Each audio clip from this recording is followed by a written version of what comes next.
Hello everyone, welcome to Anime No Me, and thank you for joining us for another One Piece video. Haki is a very powerful set of skills of unknown origin, but a lot of things indicate that it could have originated a very long time ago, even during the Void Century. Its creator is unknown, but there are some possibilities that it may have originated from a person that we've heard from before, at least a few times during the work of One Piece. So in today's video, we're going to talk about where Haki may have been created, who was the first bearer of this technique, and how powerful Haki could be if its full potential is achieved.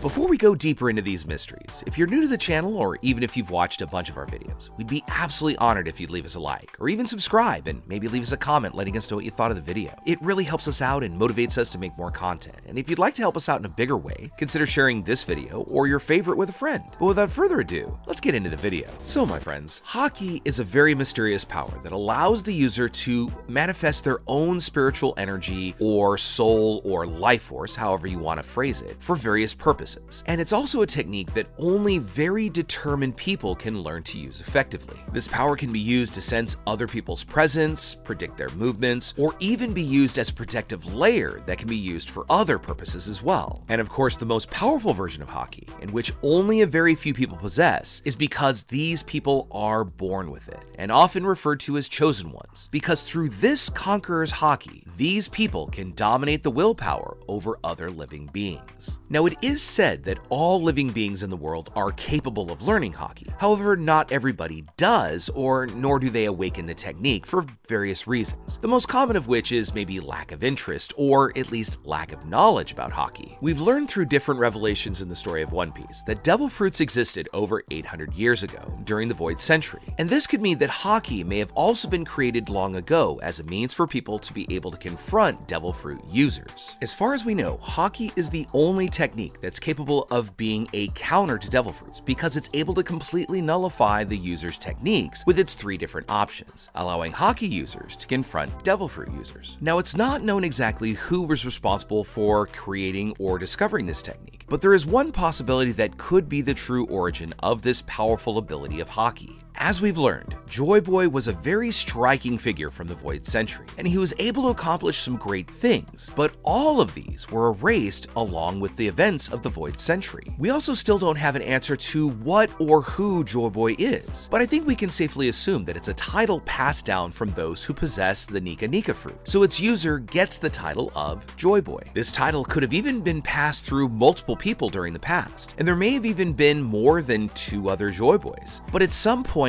Joy Boy may have discovered or created the Haki that we now know, so that people could confront the enemies that were taking away their freedom and enslaving them. After all, Joy Boy has no restrictions. Their body is totally free, allowing them to create unimaginable techniques. So this may have allowed him to create Haki and then pass on the technique to his people. After all, for any of those individuals that did not possess Haki in an age where fruit users existed, it would have been very difficult for them to take them on, and they could exercise great opposition against those who did not possess a fruit. So perhaps Joy Boy created the Haki so that ordinary humans could confront devil fruit users, especially the Logias, which make the users practically untouchable because of their intangibility. After Joy Boy created this technique and taught people how to use it, it spread around the world, becoming a very famous technique worldwide, which many began to learn how to use, even devil fruit users. Now, the first time we ever saw Haki used in our story of One Piece was via Shanks, who used it to scare away the Lord of the Coast after he lost his arm when he was trying to save Luffy as a child. But at this point in the story, we still didn't know what it was. We saw Shanks kinda give an intimidating look that caused the sea creature to back off, but we didn't get a full appreciation of what exactly had just happened. But sometime after this event, we found out the real name of this technique from Teach, who was commenting on Luffy's bounty in Jaya. During the meeting between Whitebeard and Shanks, we were shown a little bit more about the ability of this technique, and when we saw Shanks could render his enemies unconscious with just the activation of his Haki. On top of that, we saw Whitebeard and Shanks cross swords, and although they didn't touch, they were able to create that iconic image we've seen several times in One Piece, where the sky is split because of this opposing force of Haki between these two masters, proving to be not only an incredibly powerful technique, but one that not many people were able to use at that level at that time in the story. During the Sabati Archipelago, Amazon Lily, and Marineford arcs, Haki was again introduced to us and briefly explained just to give us a bit more of an idea about what was going on. However, the complete concept about this technique was later explained to us by Rayleigh when he was training Luffy at the beginning of his time on Rusakaina Island, telling us everything we've learned about this amazing technique. Since then, we've discovered that Haki is dormant in all living people, but for most, it's just a rare event to awaken it. It only seems to activate with intense training or with extreme shock, as we saw with Kobe during the battle that took place in Marineford. And there's also cases where a person can be born with a Haki form still yet unknown. So far, two very well-known people have managed to awaken Haki at birth without the need for any training for this technique, being Isa and Otahime, who were both born with observation Haki. It also seems that Haki is apparently quite difficult to master, as Rayleigh stated that 2 years was not even enough time to learn the basics, although several characters did manage to master it during the time skip that was of course just a little over 2 years. Haki can also become stronger, or as it's stated, bloom, especially when the Haki user pushes beyond their level or their limits during confrontation against much stronger opponents, turning them into an advanced Haki user. Due to the fact that Haki originates from an individual's spirit or soul and not their physical body, users are still able to use it even if their spirit is transferred into another body. It's also possible to hold and use Haki while even unconscious, as we saw when Whitebeard used his observation Haki in his sleep to defend himself against Ace. The same even happened to Luffy during his first confrontation with Kaido. After being crushed and knocked out, Luffy was still able to use his Conqueror's Haki on Kaido's pirates, preventing them from being able to capture him. And of course, speaking of Kaido, according to him, Haki is the real defining factor that determines whether or not one can conquer the sea, because only Haki transcends everything, unlike the powers of the devil fruits, no matter how powerful they are. A very clear example of this that Kaido even brought up is of course our former pirate king, Gold D. Roger, who despite not having a devil fruit, conquered the Grand Line and equaled Whitebeard in his prime, who possessed the power of the most powerful of paramecias, the Gorogoro no Mi, that with its Quake power could destroy the world. We probably could even include Garp in this, who during his prime was known as the most powerful marine, being the only one who could ever Roger rival because they had a very similar Haki level. Now, despite its great capabilities, Haki is not an unlimited thing, as it can be depleted by overuse, rendering the user unable to use it for a set period of time while regenerating or building back up their Haki level. Using Luffy as an example, we've seen times where he used his Haki, but then wasn't able to use it for about 10 minutes because he had to be able to build it back up. But again, this is something that may be unique to Luffy and not a general rule for all Haki users. Overall, Haki is separated into 3 categories or types, each one having a unique use, and each having a very powerful ability when taken into its advanced form. So to just give a quick once-over, we're going to start with Observation Haki, which gives the user a sixth sense of the world around them, allowing them to sense the presence, strengths, or emotions of other people. It also grants abilities that allow the user to sense their opponent's intentions and predict their actions and attacks well before they happen. An advanced user of Observation Haki would allow them to actually predict a few seconds in the future with a much greater vision of the future depending on how far advanced their Haki control is. The second type of Haki is of course Armament Hawk, which allows the user to use their own spiritual energy as armor to defend against attacks, and it's also used to inflict stronger attacks on their opponents. Through Armament Haki, the user can circumvent the defenses of a Devil Fruit user, for instance like a Logia's intangibility, and the user can even apply it to the weaponry of their body like their hands and feet, imbue it into their weapons, or even their long-range weapons, perhaps like even projectiles. If one advances their Armament Haki to an advanced level, this would allow the user to emit that energy from a short distance away, allowing them to throw punches without even touching their opponents. And it also allows the user to make the flow of empty weaponry destroy the opponent's body from the inside out, much as we saw as the Ryo technique that Hyogoro taught to Luffy while they were in Udon prison. And finally, we come to Conqueror's Haki, which grants the user the ability to release their own willpower and dominate their will over the will of others, which could make them follow them them or faint instantly if the user wishes. Conquerors is the rarest form of Haki that only 1 in a few million are ever born with the ability to use. Now, when one takes their Conqueror's Haki to advanced levels, they're even able to infuse their conquering spirit into their physical attacks and weapons, greatly increasing their power, but only an even smaller handful of Conqueror's Haki users can even use this technique.